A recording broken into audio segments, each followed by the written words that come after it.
स्वागत है आप सभी का मैथ्स की क्लास में। आज हम स्टार्ट करेंगे हमारा चैप्टर 1 नंबर सिस्टम। तो देखो हमारे चैप्टर का नाम क्या है, नंबर सिस्टम। तो नंबर सिस्टम यानी कि हम सब कुछ नंबर्स के बारे में पढ़ने वाले हैं। तो नंबर्स हमने कुछ जो है डिफरेंट ग्रुप्स ऑफ नंबर्स छोटे क्लासेस से हम पढ़ते आ रहे हैं। जैसे हम सबसे पहले क्या सीखते हैं, काउंटिंग नंबर्स।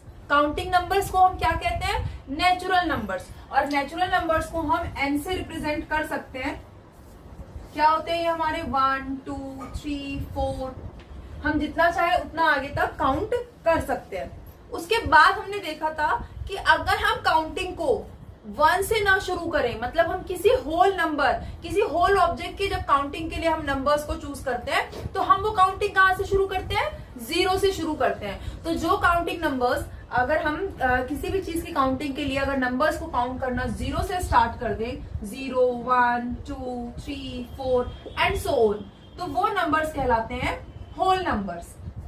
अच्छा, अब देखो आगे पढ़ने से पहले एक बार ये रिकॉल करते हैं कि हम किसी भी नंबर को हमेशा नंबर लाइन पे रिप्रेजेंट कर सकते हैं। जैसे फॉर एग्जांपल हमारे पास ये नेचुरल नंबर है कोई, और हमारे पास आ जाए कि हमें इसमें से कोई एक नंबर, मान लो 5 को नंबर लाइन पे रिप्रेजेंट करना है। तो आपने कैसे सीखा है कि 5 को रिप्रेजेंट करना है, अच्छा 0, तो 0 के आगे हम 1 2 3 4 और 5 इस तरीके से हम रिप्रेजेंट करेंगे।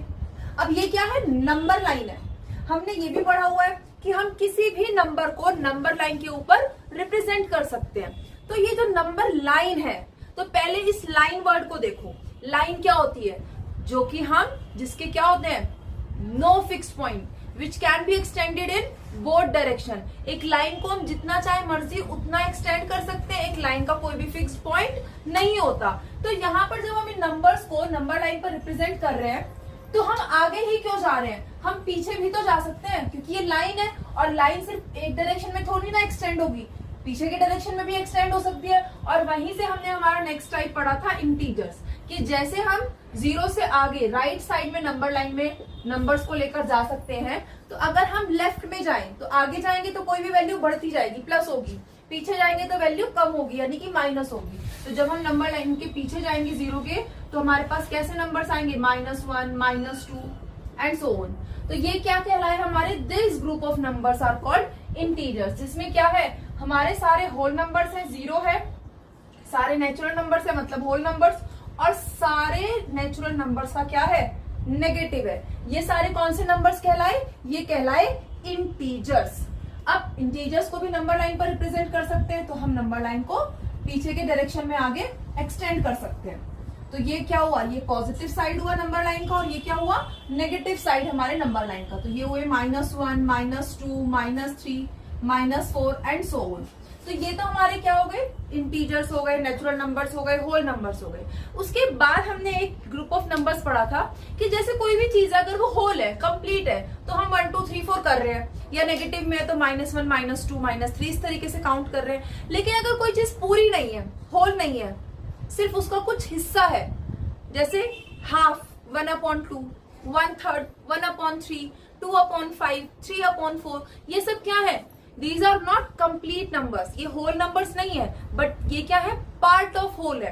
तो यहां से हमारे पास नेक्स्ट ग्रुप आया फ्रैक्शंस का, मतलब पार्ट अपॉन टोटल, जिसको हम क्या कर सकते हैं, न्यूमरेटर अपॉन डेनोमिनेटर की फॉर्म में रिप्रेजेंट कर सकते हैं, है ना। अब किसी भी चीज को, फॉर एग्जांपल मैंने, जैसे आपने बिल्कुल सिंपल सा रिप्रेजेंटेशन पढ़ा हुआ कि एक सर्कल को अगर मैं 3 इक्वल पार्ट में डिवाइड कर दूं और अगर इसमें से एक पार्ट में शेड कर दूं तो कितना फ्रैक्शन शेडेड है, so this is 1 part shaded है आउट ऑफ कितना, 3। तो ये एक फ्रैक्शन है, क्योंकि एक कंप्लीट चीज को मैंने इक्वल पार्ट्स में क्या कर दिया, डिवाइड कर दिया। तो ये क्या कहलाया, फ्रैक्शन कहलाया। तो फ्रैक्शन का जो कंप्लीट रिप्रेजेंटेशन है वो क्या है, कि कोई भी नंबर जिसको मैं न्यूमरेटर अपॉन डेनोमिनेटर यानी कि P/Q की फॉर्म में रिप्रेजेंट कर सकती हूँ। अब ये P और Q क्या है, ये कोई भी नंबर हो सकते हैं, क्या ये नेगेटिव हो सकते हैं, नो, क्योंकि हम किसी चीज की, किसी एक होल के इक्वल पार्ट में डिवाइड होने की बात कर रहे हैं, और होल कभी भी नेगेटिव नहीं होगा। इसीलिए हमारे P और Q क्या होंगे, ये जो P और Q होंगे ये हमारे क्या होंगे, पॉजिटिव इंटीजर्स होंगे। ऑल्सो आप देखो, क्या कभी भी किसी चीज को 0 पार्ट्स में डिवाइड कर सकते हैं, नहीं ना। तो कभी भी डेनोमिनेटर Q 0 नहीं होगा। ये हमारी कंडीशन है किसकी? फ्रैक्शंस की। तो ये आ गए हमारे फ्रैक्शंस। अच्छा, अब इस फ्रैक्शन में देखो क्या क्या नंबर हो सकते हैं। क्या इसमें ये होल नंबर्स आ सकते हैं सारे? अगर किसी चीज को मैं 1 ही पार्ट में डिवाइड करूं, 3 है, उसको सिर्फ 1 पार्ट में डिवाइड करना है, तो 3/1। और 3/1 को हम कैसे रिप्रेजेंट कर सकते हैं? 3। तो एक होल नंबर को मैं P/Q की फॉर्म में भी रिप्रेजेंट कर सकती हूँ। तो होल नंबर्स भी फ्रैक्शन हो सकते हैं। लेकिन क्या इंटीजर्स हो सकते हैं? नहीं हो सकते, क्योंकि इंटीजर्स का जो नेगेटिव वाला पार्ट है वो कभी भी फ्रैक्शन नहीं कहलाएगा। तो ये हमारा हुआ ग्रुप ऑफ फ्रैक्शन, मतलब नंबर ऑफ ग्रुप जिसको हम किससे रिप्रेजेंट करते हैं? फ्रैक्शन जिनको हम कहते हैं। उसके बाद अब एक चीज थी कि हम फ्रैक्शंस को कैसे रिप्रेजेंट कर सकते हैं नंबर लाइन पे। जैसे मान लो 1/2 यानी कि हाफ कहाँ जाएगा? 0 और 1 के बीच में। तो ये हमारा क्या आएगा? This will be 1/2। ऐसे कोई भी नंबर है, कोई भी फ्रैक्शन है, उसको मैं पॉजिटिव डायरेक्शन में रिप्रेजेंट कर सकती हूँ। लेकिन नंबर लाइन के पीछे भी तो है ना, नंबर लाइन है, इसका मतलब सारे नंबर इसके ऊपर आएंगे। तो जब कोई नंबर, अगर मैं 1/2 बोल रही हूँ, जैसे 1 बोला तो -1 भी हो सकता है, 2 हुआ तो -2 भी हो सकता है। सिमिलरली जब 1/2 है तो इसके अगर मैं हाफ स्टेप आगे जा रही हूँ 1/2 में, तो पीछे भी तो जा सकते हैं ना। तो जब पीछे जाएंगे तो वो नंबर कैसा हो जाएगा? नेगेटिव हो जाएगा। इसका मतलब जैसे हमने देखा कि फ्रैक्शंस में P/Q की फॉर्म में सिर्फ पॉजिटिव नंबर हो सकते हैं, नेगेटिव भी हो सकते हैं। तो वहां से हम आया हमारा नेक्स्ट ग्रुप ऑफ नंबर, जो क्या कहलाया? रेशनल्स। अब हमने क्या बोल दिया कि कोई भी नंबर, ये क्या था? सिर्फ पॉजिटिव के लिए। तो रेशनल्स के लिए हमने कहा कि कोई भी नंबर हो जिसको हम क्या करेंगे? न्यूमरेटर अपॉन डेनोमिनेटर की फॉर्म में रिप्रेजेंट कर सकते हैं, यानी कि P/Q की फॉर्म में रिप्रेजेंट कर सकते हैं। वो सारे नंबर हमारे क्या कहलाएंगे? रेशनल्स कहलाएंगे, रेशनल नंबर्स। अब अगेन क्योंकि ये P/Q की फॉर्म में है, यहां पर मैं बोल रही हूँ कि ये कोई भी हो सकते हैं, पॉजिटिव नेगेटिव कुछ भी। तो हम सिर्फ ये कह सकते हैं कि P और Q क्या है? कोई भी इंटीजर हो सकते हैं, चाहे वो पॉजिटिव इंटीजर्स हो चाहे वो नेगेटिव इंटीजर्स हो। लेकिन यहाँ पर भी एक कंडीशन रहेगी जो फ्रैक्शंस में थी कि Q यानी कि डेनोमिनेटर वो 0 नहीं होगा। क्यों नहीं होगा? क्योंकि डेनोमिनेटर अगर 0 हो गया तो वो नंबर क्या हो जाएगा? नॉट डिफाइन होगा। क्योंकि किसी भी नंबर को हम 0 से डिवाइड करेंगे तो वो नंबर हमें कभी भी डिफाइन नहीं मिलेगा। 0 से डिफाइन करेंगे कि हमें नहीं पता कि 0 से हम कितने टाइम, क्योंकि फाइनाइट नंबर ऑफ टर्म्स नहीं मिलेंगी। और जब कोई चीज फाइनाइट नहीं है तो हम उसे क्या कह देंगे? कि नॉट डिफाइंड है। इसीलिए रेशनल नंबर्स में क्या होगा? डेनोमिनेटर 0 नहीं होगा।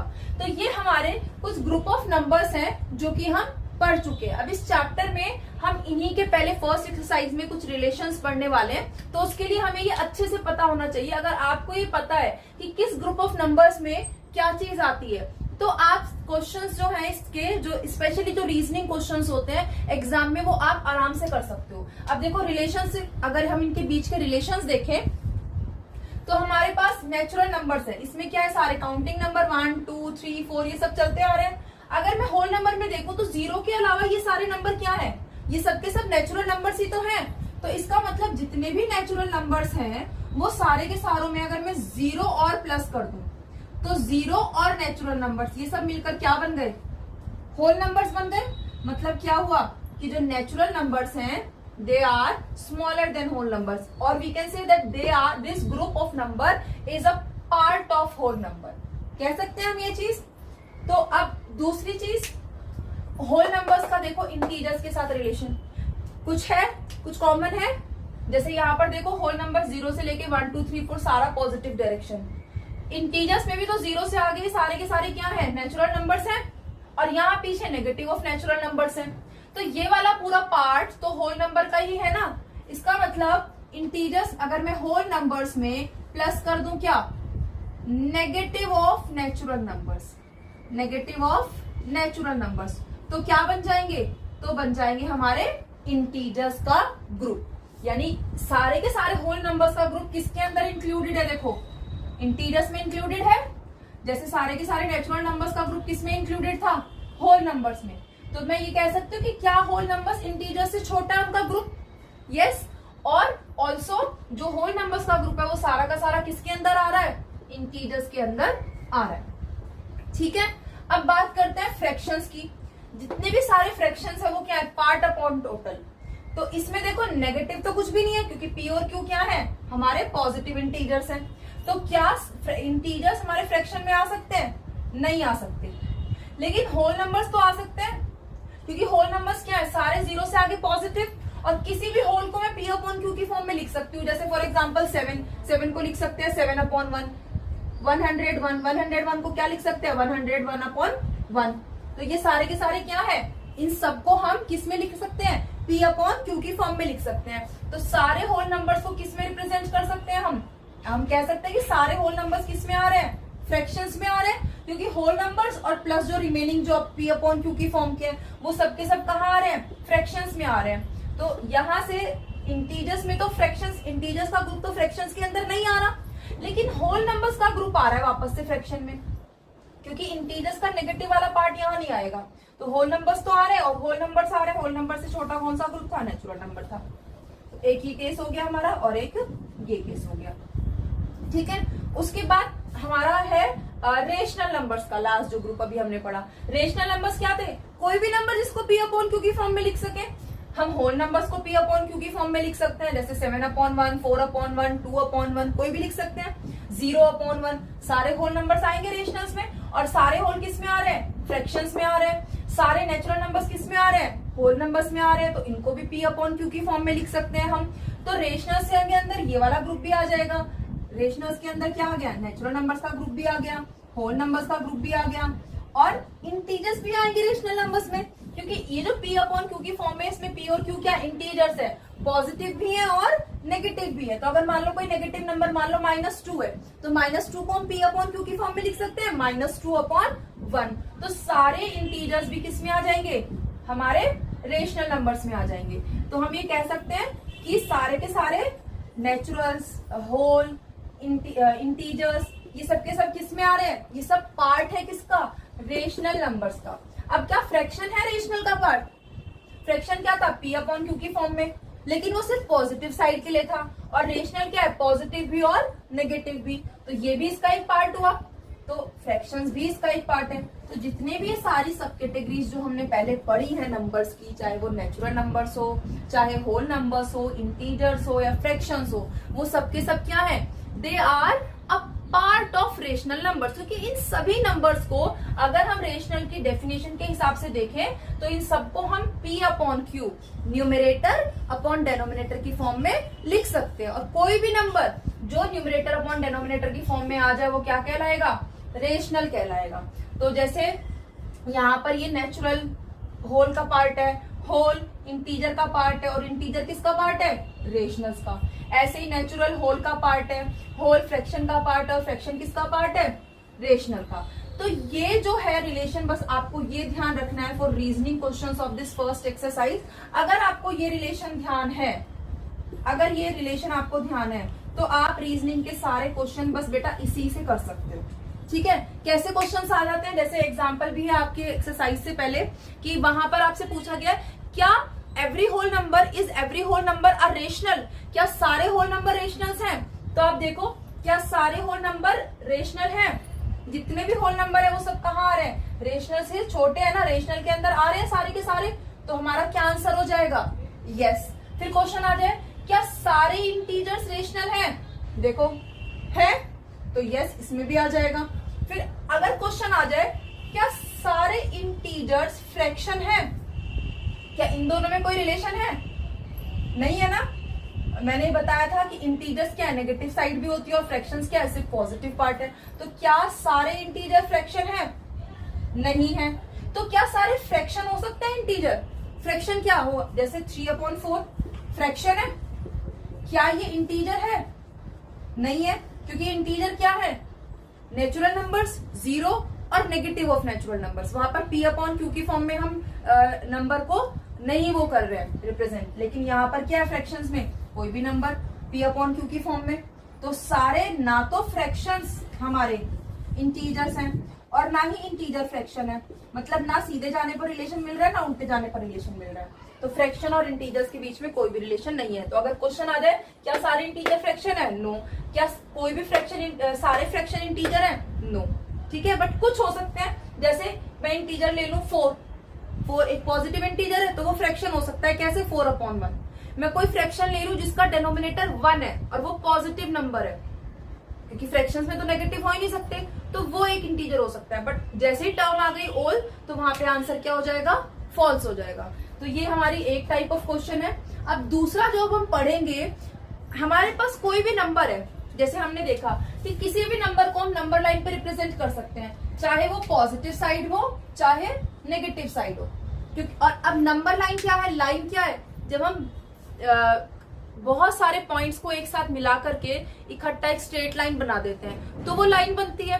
अब हर नंबर को लाइन पर रिप्रेजेंट कर सकते हैं, मतलब नंबर लाइन पर हर पॉइंट, छोटे से छोटा पॉइंट किसी ना किसी नंबर को रिप्रेजेंट कर रहा है। तो मान लो जैसे फॉर एग्जांपल यहाँ पर खाली आप देखो, इस 1/2 से पहले 0 के बाद आपने सीधा 1 देखा, लेकिन जैसे ही हमें पता चल गया कि p/q भी होता है, डिवाइड भी कर सकते हैं, तो 0 और 1 को मैंने 2 पार्ट में डिवाइड कर दिया, 1/2 हो गया। अब अगर ऐसे ही मान लो फॉर एग्जाम्पल मैं किसी नंबर को 0 के बाद 3 पार्ट्स में डिवाइड करना चाहती हूँ, तो कैसे डिवाइड करेंगे, पहला पार्ट 1/3, दूसरा पार्ट 2/3 और फिर क्या आ गया 3/3। और ये 3/3 क्या है, देखो ये 1 ही तो है, क्योंकि 3 1 जा 3, 3 1 जा 3 कैंसिल आउट हो जाएगा। तो अभी तक क्या था, यहाँ पर 0 और 1 के बीच में 2 पार्ट्स थे, अब यहाँ पर क्या हो गए, 0 और 1 के बीच में 3 पार्ट हो गए। तो अब मैंने इस नंबर को कितने इक्वल पार्ट में डिवाइड कर दिया, 3 में। ऐसे ही मैं डेनोमिनेटर 3 हटाकर 4 कर दूं तो हर नंबर कितने पार्ट में डिवाइड हो जाएगा, 4। तो जितना मैं इसमें पार्ट्स बढ़ाती जाऊंगी उतने ही हमें हर नंबर के बीच में क्या मिलते जाएंगे, नंबर्स और मिलते जाएंगे, उतने ही पार्ट्स उसके बढ़ते जाएंगे। ठीक है, तो इसी कंसेप्ट से हमारा अब हम नेक्स्ट टॉपिक देखेंगे। तो हमने देखा कि कैसे किसी भी रेशनल नंबर को हम फर्दर या किसी भी दो नंबर के बीच में अगर मैं उसे कुछ पार्ट्स में डिवाइड कर दूं, 2 पार्ट में, 3 पार्ट में, 4 में, जितने चाहे मर्जी उतने पार्ट में डिवाइड करूं, तो कोई भी दो रेशनल नंबर्स के बीच में मैं और नंबर्स को ला सकती हूँ, कोई भी दो नंबर्स के बीच में और नंबर्स ढूंढ सकते हैं। तो नेक्स्ट हमारा यही कंसेप्ट है कि कोई भी दो रेशनल नंबर्स के बीच में मैं कितने रेशनल नंबर ढूंढ सकती हूँ, जितने चाहे मर्जी उतने डिवाइड करो। सो कैन आई से कि मैं कोई भी दो रेशनल नंबर के बीच में इनफाइनाइट रेशनल नंबर्स को ढूंढ सकती हूँ? यस। अब मैं बार बार रेशनल नंबर क्यों वर्ड यूज कर रही हूँ, क्योंकि जितने भी हमने ये सब ग्रुप्स ऑफ नंबर पढ़े अभी पहले, वो सबके सब क्या थे, they all are part of rational numbers, चाहे वो नेचुरल हो, होल हो, फ्रैक्शन हो, इंटीजर्स हो, they all are part of rational numbers. तो अब हम जब भी बात करेंगे यहाँ पर नंबर्स की, तो हम क्या वर्ड यूज करेंगे, फिलहाल रेशनल यूज करेंगे। तो हमने देखा कि कोई भी दो रेशनल नंबर्स के बीच में मैं कितने भी रेशनल नंबर ला सकती हूँ। जैसे फॉर एग्जांपल मेरे पास एक नंबर 0 और 1 के बीच में मैं बोल रही हूँ इसको 6 पार्ट्स में डिवाइड कर दूं। तो जब इसको 6 पार्ट्स में डिवाइड करूंगी तो हमारे पास क्या हो जाएगा, नंबर लाइन पर अगर मुझे रिप्रेजेंट करना है तो 0, जरूरी नहीं है पॉजिटिव हो, आप नेगेटिव भी ले सकते हो। तो 0 के बाद मुझे 1 तक पहुंचने के लिए उसको 6 पार्ट्स में डिवाइड करना है। तो कैसे रिप्रेजेंट करेंगे, 1/6, 2/6, 3/6, 4/6, 5/6, 6/6। तो ये 6/6 क्या है, 6 1 6, 6 1 6, ये 1 ही है। तो देखो हमने बेटा 0 से 1 तक पहुंचने के लिए डायरेक्ट 1 नहीं लिखा, बल्कि बीच में क्या किया, बीच में हमने 5 नंबर्स इंसर्ट कर दिए। क्यों इंसर्ट, कैसे इंसर्ट किया, उसको उतने ही पार्ट्स में डिवाइड करके। ऐसे ही मैं 6 की जगह पर 60 कर सकती हूँ, 600 कर सकती हूँ। तो मैं कोई भी दो नंबर्स के बीच में, कोई भी दो रेशनल के बीच में infinite number of rational numbers find इस तरीके से कर सकती हूँ। ठीक है, तो अब कोई भी नंबर ऐसे, इसके क्वेश्चंस डायरेक्टली ऐसे एग्जाम में आ जाते हैं कि find 3 rational numbers between any 2 numbers, find 5 rational numbers between any 2 numbers. कोई भी दो नंबर दे देंगे आपको एग्जाम में और बोलेंगे इसके बीच के 5, 6, 10 रेशनल नंबर्स निकालो। या कई बार ऐसा क्वेश्चन आ जाता है कि आपको कोई एक नंबर, जैसे मल्टीपल चॉइस क्वेश्चंस आते हैं कि कोई भी एक नंबर दे दिया, आपको 4 ऑप्शन दे दिए और पूछा गया कि बताओ इनमें से कौन सा नंबर है जो इनके बीच में आ रहा है या इनके बीच में नहीं आ रहा है। तो अब हम देखेंगे कि कैसे हम कोई भी दो रेशनल नंबर्स के बीच के नंबर्स को फाइंड कर सकते हैं। ठीक है, जैसे फॉर एग्जांपल आपके पास क्वेश्चन आ जाए कि फाइंड 5 रेशनल नंबर्स बिटवीन, मान लो 2 एंड 3। ठीक है, तो इनके बीच की मुझे 5 रेशनल नंबर्स निकालने हैं। तो हम क्या करेंगे, जैसे 0 और 1 को किया था 6 पार्ट में डिवाइड कर दिया तो उनके बीच का निकाल लिया, ऐसे इनको कर सकते हैं, है ना। इसके अलावा एक चीज और है कि हम जब किसी चीज का एवरेज निकालते हैं, जैसे किसी भी दो चीजों को, अगर किसी दो नंबर्स को मुझे मिड पॉइंट निकालना है तो मिड पॉइंट कैसे निकलता है, जो उन दोनों के बीच में लाए करे, यानी उधर से भी हाफ उधर से भी हाफ। तो कोई भी दो नंबर्स के बीच का मिड पॉइंट निकालने के लिए हम क्या करते हैं, उन दोनों का एवरेज निकाल देते हैं। कैसे निकालते हैं, जैसे फॉर एग्जाम्पल मेरे पास एक नंबर है 1 और एक नंबर है 2, मुझे इनके बीच का मिड पॉइंट निकालना है। तो 1 और 2 के बीच में क्या आएगा, आप सोचो जरा, 1.5। अब देखो कैसे निकाल सकते हैं, अगर इनका मेरे को मीन निकालना है तो कैसे करेंगे कि मैं इन दोनों को हाफ कर दूंगी, जितने नंबर्स को प्लस करते हैं उतने से डिवाइड कर देते हैं ना मीन में। तो 1 और 2 दो नंबर्स हैं, इन दोनों को प्लस किया और किससे डिवाइड कर देंगे, 2 से। तो 1 + 2 कितना हो गया, 3/2। ये कितना आ जाएगा, अगर इसको मैं डिवाइड करूंगी डेसिमल में, 1.5। तो आ गया हमारे पास 1 और 2 के बीच में क्या नंबर आ गया, 1.5 आ गया। ये कैसे आया, इन दोनों का मीन निकाल के, एवरेज निकाल के। मतलब जो भी दो नंबर्स है उनको सम किया, और कैसे करते हैं मीन निकालने में, जितने डिजिट्स, जितने नंबर्स प्लस करते हैं उतने से डिवाइड कर देते हैं। तो यहां से हम कंक्लूड कर सकते हैं कि कोई भी दो रेशनल नंबर्स अगर है तो उनके बीच का मुझे कोई भी नंबर निकालना है। तो मैं क्या करूं, मान लो मेरे पास दो रेशनल नंबर्स है R और S, इनके बीच का बोला है कि रेशनल नंबर्स निकालो। तो कैसे निकाल सकते हैं हम इनके बीच के नंबर्स, इन दोनों का एवरेज निकाल के, इन दोनों को प्लस करके, और क्योंकि इनके बीच का हाफ चाहिए मिड पॉइंट निकालने के लिए, क्या कर देंगे, 2 से डिवाइड कर देंगे। जैसे हमारे पास ये क्वेश्चन है कि 5 रेशनल नंबर्स निकालो 2 और 3 के बीच में, तो कैसे निकाल सकते हो, कोई भी इनके बीच का number, number between 2 and 3 will be 2 + 3/2। 2 + 3 कितना हो गया, 5/2, और इसको 2 से डिवाइड करो, 2 2 = 4, बचा 1, पॉइंट लगाओगे 0, तो 10, 2 5 = 10, क्या आ गया नंबर हमारे पास, 2.5। या हम इसको फ्रैक्शन में P/Q पढ़ रहे हैं तो हम क्या बोल देंगे, 5/2 हमारे पास ये नंबर आ गया, किसके बीच में, 2 और 3 के बीच में। कैसे आया, इस फॉर्मूले से आया कि कोई भी दो नंबर्स के बीच में अगर मुझे कोई एक नंबर निकालना है तो क्या करेंगे, उनको हाफ कर देंगे, उनका मिड पॉइंट निकाल लेंगे। कैसे निकालेंगे, दोनों को प्लस करके 2 से डिवाइड कर देंगे।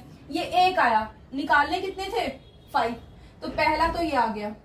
दूसरा, अब उसके लिए जरा एक बार नंबर लाइन पर इसको रिप्रेजेंट करते हैं। मान लो ये 2 है और ये 3 है, तो ये 5/2 क्या है, इनके बीच का नंबर है ना, तो ये कहाँ लाए करेगा, ये यहाँ पे लाए करेगा, 5/2, है ना। अब चाहिए थे 5, ये बीच में आ गया। अब अगर मैं इस नंबर को देखूं 5/2, ये इन दोनों के बीच में है, तो कोई नंबर जो 2 और इसके बीच में होगा या इसके और 3 के बीच में होगा, वो भी तो 2 और 3 के बीच में लाई करेगा।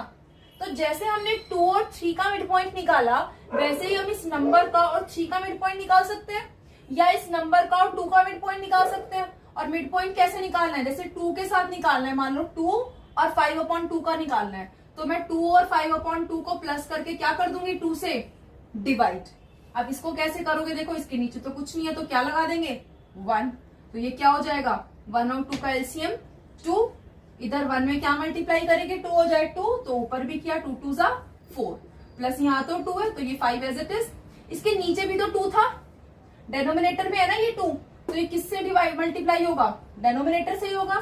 तो ये क्या हो जाएगा, 4 + 5 9/2, और ये वाला 2 भी इधर आ गया, तो क्या हो गया, 9/4। तो ये हमारा नंबर क्या हो गया, अब की बार 2 और 5/2 के बीच में आया, तो ये हमारा नंबर हुआ 9/4। ऐसे ही मैं अब इन दोनों के बीच में एक नंबर निकाल सकती हूँ। तो क्या कर सकते हैं, 5/2 और 3 का मीन निकालेंगे, यानी कि 5/2 और 3 को प्लस करके क्या कर देंगे, 1/2 से डिवाइड, 1/2 से सॉरी मल्टीप्लाई कर देंगे, 2 से डिवाइड कर देंगे। तो ये क्या हो जाएगा, 5/2 + 3, इनको प्लस करेंगे तो ये 1 आ गया इसके नीचे, इनका एलसीएम 2 हुआ, तो 5 प्लस, अब देखो ये 2 तो एज इट इज है, इसीलिए इसके ऊपर कुछ चेंज नहीं आया, 5 एज इट इज, लेकिन यहाँ पे 1 था, एलसीएम क्या लिया, 2, तो इस 1 में क्या मल्टीप्लाई करें कि 2 हो जाए 2, और नीचे 2 से किया है तो ऊपर भी 2 से मल्टीप्लाई, 2 3 = 6, और बाहर क्या था, 2 से डिवाइड किया हुआ था, यानी 1/2 से मल्टीप्लाई, तो ये क्या हो गया हमारा, 5 + 6 11, और 2 2 क्या हो गया, 4। तो ये वाला जो नंबर आया हमारा 5/2 और 3 के बीच में, वो आया 11/4। 3 नंबर्स आ गए। अब ये जो नंबर आया हमारे अगेन 9/4 और 11/4, वो भी तो इस 2 और 3 के बीच के ही है ना। तो अब हम चाहें तो इन दोनों के बीच के नंबर निकाल सकते हैं, इन दोनों के बीच के निकाल सकते हैं, या 9/2 और 2 के बीच में, या 11/4 और 3 के बीच में। इस तरीके से हम नंबर्स को फाइंड कर सकते हैं। अब देखो ये जो हमारा तरीका है, हम ऐसे नंबर्स को निकाल सकते हैं, but it is a little time taking procedure. इसमें थोड़ा सा टाइम लग रहा है। तो फिर हम क्या कर सकते हैं, अगर हमें 2-3 नंबर निकालने हैं, एक आधा कोई नंबर देखना है, मल्टीपल चॉइस क्वेश्चन में हमें फाइंड करना है, तो हम ऐसे कर सकते हैं। लेकिन अगर हमें मान लो फॉर एग्जांपल 5 की जगह आ गए 10, तो अब 2 मार्क्स के क्वेश्चन में 10 हम तो बस ये नंबर ही निकालते रह जाएंगे। तो उस केस में हम क्या कर सकते हैं, उस केस में हम इन नंबर्स के बीच का मीन नहीं निकालेंगे, एवरेज नहीं निकालेंगे, बल्कि हम क्या करेंगे, हम इसको कुछ इक्वल पार्ट्स में डिवाइड कर देंगे, ताकि हमारे पास इनके बीच के नंबर्स आ जाए। जैसे हमने यहाँ पे देखा था 0 और 1 के बीच में अगर मुझे मीन निकालना होता, एक नंबर निकालना होता, तो 0 + 1/2 कर देते, 1/2 आ जाता। लेकिन मैंने क्या किया, इसको 6 पार्ट में डिवाइड किया अगर, तो देखो इसके 0 के बाद हर पार्ट के डिनोमिनेटर में क्या है, 6 है, क्योंकि सबको मैंने 6 पार्ट में डिवाइड कर दिया। तो कितने नंबर मिल गए, 1/2, 2/2, 1/6, 2/6, 3/6, 4/6 और 5/6। कितने नंबर्स मिल गए, 5 नंबर्स मिल गए मुझे यहाँ पर। तो कितने पार्ट्स में डिवाइड किया था, 6 में। तो जब भी हमें कोई नंबर के बीच के नंबर निकालने हैं, तो एक और तरीका है जिससे हम डायरेक्टली कर सकते हैं, वो है कि हम उन दोनों नंबर्स को कुछ इक्वल पार्ट में डिवाइड कर दें। उसके लिए देखो पहले मैं ये नंबर लिखती हूँ। अब डिवाइड कर दे तो डेनोमिनेटर को कर रहे हैं ना हम, तो पहले तो इनके डेनोमिनेटर्स चेक करो। इसके नीचे कुछ नहीं है तो क्या हो सकता है, 1 हो सकता है। 3 के नीचे कुछ भी नहीं है तो यहाँ पर भी क्या हो सकता है, 1, क्योंकि 3/1 का मतलब क्या हुआ, 3। तो 3 को मैं P/Q की फॉर्म में लिखूं तो 3/1 हो जाएगा। तो अब इन दोनों नंबर्स को मुझे इक्वल पार्ट्स में डिवाइड करना है, तो पहले तो मुझे ये देखना होगा कि क्या ये नंबर हम कंपेयर कर पा रहे हैं, क्या इनके डेनोमिनेटर सेम है। तो देखो दोनों के नीचे 1 है तो सेम है। तो अब मुझे इनको, जैसे यहाँ पर मैंने किया 6 पार्ट में डिवाइड, तो यहाँ भी मुझे क्या करूं, इसको 6 से पार्ट में डिवाइड कर ले। क्यों 6 में, क्योंकि हमें कितने रेशनल नंबर्स निकालने हैं, 5। तो ये हमेशा ध्यान रखना है बेटा कि अगर 2 नंबर्स कॉन्सिक्यूटिव है, लगातार है, जैसे 2 के बाद 3 है, और मुझे उनके बीच में 5 नंबर निकालने हैं, या 3 निकालने हैं, या 10 निकालने हैं, तो मैं अगर मान लो फॉर एग्जांपल उनके बीच में मुझे 2 नंबर निकालने हैं, और मैं दोनों को ही 2 से डिवाइड कर दूं, तो मुझे सिर्फ 1 नंबर मिलेगा उनके बीच में, क्योंकि हाफ कर रहे हैं ना। अगर मुझे 3 नंबर निकालने हैं और मैं 3 से ही डिवाइड कर दूं, तो मुझे 3 नहीं मिलेंगे, मुझे सिर्फ 2 मिलेंगे। तो जितने नंबर्स हमें कोई 2 रेशनल नंबर के बीच में निकालने हैं, हम हमेशा उससे 1 ज्यादा लेंगे अगर वो 2 नंबर कॉन्सिक्यूटिव है। मतलब 5 रेशनल नंबर निकालने हैं, 2 और 3 दोनों कॉन्सिक्यूटिव है, तो मैं क्या करूंगी, दोनों को 5 से कम 1 बड़े डिजिट से डिवाइड करूंगी। तो कम से कम मुझे इसे 6 से तो करना ही है, ज्यादा से भी कर सकते हो, 7 से कर सकते हो, 8 से, 9 से, या 10 से, कैलकुलेशन इजी बनाने के लिए, वो भी आगे देखेंगे। तो मान लो मैंने इसको 6 पार्ट में डिवाइड करना है, तो इसके डेनोमिनेटर को मैंने क्या किया, 6 से मल्टीप्लाई। अब इक्विवेलेंट फ्रैक्शन पढ़े है ना, तो इक्विवेलेंट रेशनल्स क्या होते हैं, जब किसी नंबर को मैंने अगर नीचे किसी से डिवाइड या मल्टीप्लाई किया है तो ऊपर भी करेंगे, वरना उसकी वैल्यू चेंज हो जाएगी। तो अगर मैंने 6 से नीचे मल्टीप्लाई किया है तो ऊपर भी मल्टीप्लाई करेंगे। ऐसे यहाँ पर मैंने इसके डेनोमिनेटर में 6 कर दिया, अगर मैं यहाँ पे 5 कर दूं या 10 कर दूं तो क्या होगा, दोनों के डेनोमिनेटर्स अलग हो जाएंगे। तब कंपेयर कर पाएंगे क्या, नहीं, क्योंकि हमने एक कंसेप्ट पढ़ा था कि लाइक और अनलाइक फ्रैक्शंस को हम कंपेयर नहीं कर सकते बिना डेनोमिनेटर सेम किए, unless there are some specific conditions, है ना। तो यहाँ पर भी अगर मैंने डेनोमिनेटर अलग अलग कर दिया तो काउंटिंग थोड़ी ना कर पाएंगे फिर लगातार इनके बीच में। तो अगर मैंने यहाँ 6 से मल्टीप्लाई किया तो यहाँ भी 6 से ही मल्टीप्लाई करेंगे, और नीचे 6 से किया तो ऊपर भी 6 से मल्टीप्लाई करेंगे, वरना इक्विवेलेंट नहीं रहेगा ये रेशनल। तो अब ये क्या हो गए हमारे, 2 6 12 और नीचे 6 1 6, और दूसरा नंबर क्या हो गया, 3 6 18 अपॉन 6 1 6। अब देखो क्या हुआ, ये नंबर सिंपली 2 और 3 था, लेकिन जैसे ही मैंने इनके बीच का गैप बढ़ाया, कैसे बढ़ाया, इनको कुछ पार्ट्स में डिवाइड कर दिया, तो अब इनके बीच में मुझे काउंटिंग मिल पा रही है। कैसे मिल पा रही है, अब ये 12 से लेके अगर 18 तक मैं काउंट करना चाहूँ तो 12 सबके नीचे 6 है, यानी सबके सब 6 पार्ट्स में डिवाइडेड है। तो 12 के बाद अगला पार्ट क्या आएगा? 13/6। 13 के बाद अगला पार्ट क्या आएगा? 14/6, 15/6, 16/6, 17/6। देखो कितने नंबर्स मिले मुझे? 1 2 3 4 5। एग्जैक्टली 5 रेशनल नंबर्स मिले मुझे 2 और 3 के बीच में। जब मैंने इसे कितने पार्ट्स में डिवाइड कर दिया, कितना गैप बढ़ाया? बाय 6 से इसको मल्टीप्लाई किया इन दोनों नंबर्स को, तो इनके बीच में कितने नंबर्स मिल गए? 5 मिल गए। तो अगर क्वेश्चन आता है कि कोई भी आपको 2 रेशनल नंबर्स दे दिए और बोला इनके बीच में 5, 6 या जितने भी रेशनल नंबर्स फाइंड करने हैं, तो आप कैसे कर सकते हो? आपको 5 निकालने हैं तो आप कम से कम एक डिजिट बढ़ा 6 से डिवाइड करो। 6 निकालने हैं तो आप कम से कम एक डिजिट बढ़ा 7 से उसको मल्टीप्लाई डिवाइड करो। ऐसा नहीं है कि आप कम से करोगे तो गलत हो जाएगा, बट होगा क्या उससे कि आपके जो नंबर्स है, मान लो आपने इसको 5 से ही कर दिया, वो भी करके देख लेते हैं।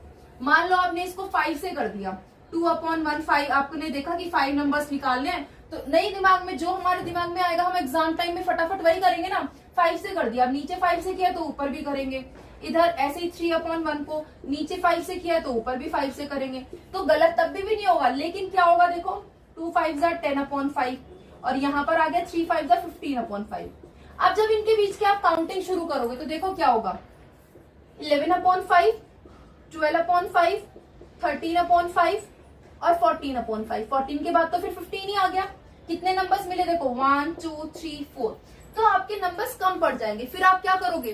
फिर आप अगला एक बचा हुआ 5वां नंबर निकालने के लिए ये सारा काम दोबारा करोगे। इस बार आप इनका गैप और बढ़ाओगे। मतलब आप जैसे 10/5 और 15/5 है, इसको आप सोचोगे कि मैं 2 से और मल्टीप्लाई कर दूं, तो आप क्या करोगे? अगेन 10/5 को 2 से ऊपर नीचे मल्टीप्लाई और 15/5 को भी ऊपर नीचे 2 से मल्टीप्लाई। तो आपके पास क्या नंबर आ जाएंगे? 20/10 और इधर आ जाएगा 30/10। अब आप इनके बीच में क्या करोगे? 21/10 या 22/10, कोई भी एक नंबर और ढूंढ लोगे, तब जाके आपके ये 5 नंबर्स पूरे होंगे। इसीलिए आपका कैलकुलेशन का जो काम है वो एक ही बार में हो जाए और एग्जाम में आपका टाइम बचे, क्योंकि मैथ्स के एग्जाम में सबसे ज्यादा जरूरी क्या है? Time management. वरना एग्जाम हम कैलकुलेशन करते रहते हैं और हमारे क्वेश्चन छूट जाते हैं आते हुए भी।